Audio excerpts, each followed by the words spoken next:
Hello everyone. Today we'll see the next practical of digital communication is QPSK modulation and demodulation. So in this case, first of all, again as usual, uh, we are going to familiar about the different sections of your kit. So this is your data generator kit part. By using the different ICs, you can see there are some ICs and some toggle switches here used. So by using that toggle switch, you can provide the data as an input to the QPSK modulator kit. As usual, this is your power supply. This is your QPSK modulator section. This is phase shift between two signals, that is a 90-degree to apart each other. This is RF frequency generator. This whole section is RF frequency generator. This is your QPSK demodulator. So we'll see again one by one output at the kit. So here your input is 1100, sorry 00110011, like the same. So this input is provided to the kit. So we can see the output on your CR screen.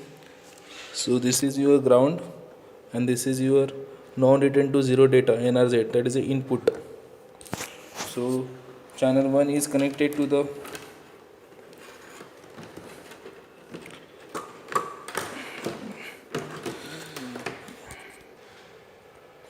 channel 1 is connected to the NRZ code and ground.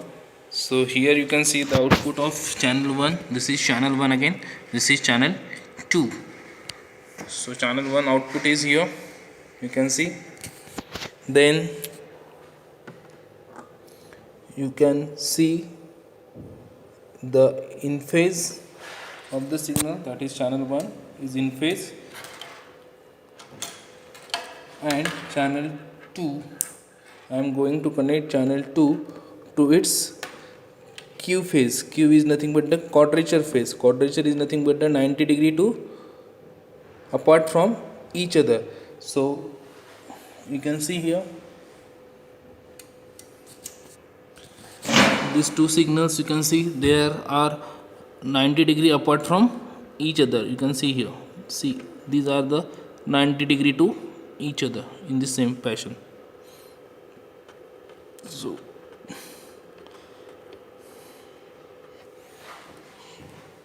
now we can see the modulator role as usual. So modulator is used to modulate the two signals. Which two signals we can say? One is your data generator from toggle switch and another is a RF signals. This is your RF signal. So you can see the output of RF signal. Now channel 2 is connected to the RF signal. This is the RF section, RF carrier generator, and this is the output of carrier generator. So this is the output on your CRO screen. You can see here, this is the carrier frequency. Next one is, we can see the QPSK modulator output. So here you can see it's a QPSK output 1 and this is the QPSK output 2. So it means what?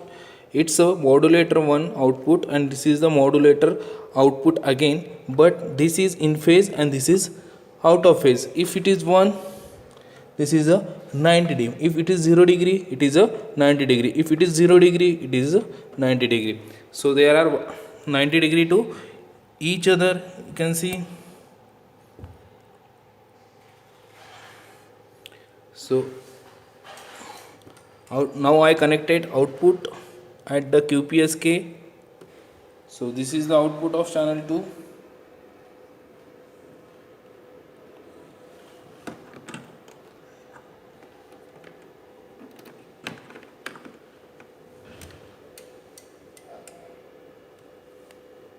So again you can see there is a modulated output.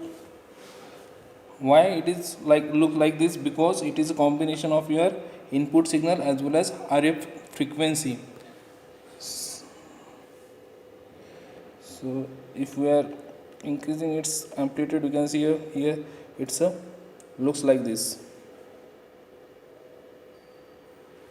Here is the difference, here is again a difference. You can see there is some difference after certain cycles.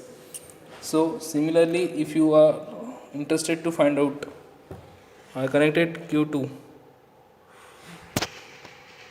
output of modulator. So this is again different output which is a 90 degree apart from previous output. See, that times you can see this like a signal like this. Now here you can see the signal like this. So definitely they are out of phase with each other. Now we can go with the QPSK modulator. The QPSK QPSK demodulator. QPSK demodulator used to generate the demodulating signal. Demodulating means if we are not interested in RF signals, we are interested in your original signal. So this is your output of demodulator. You can see here, and this is again output number 6, which shows the 90 degree to each other. You can see again here, this is the different output of your QPSK. So in short, I just want to tell you that, so whatever the signals you are providing by using the QPSK modulation, they are 90 degree apart from each other. They are 90 degree apart from each other. This is the conclusion of the experiment.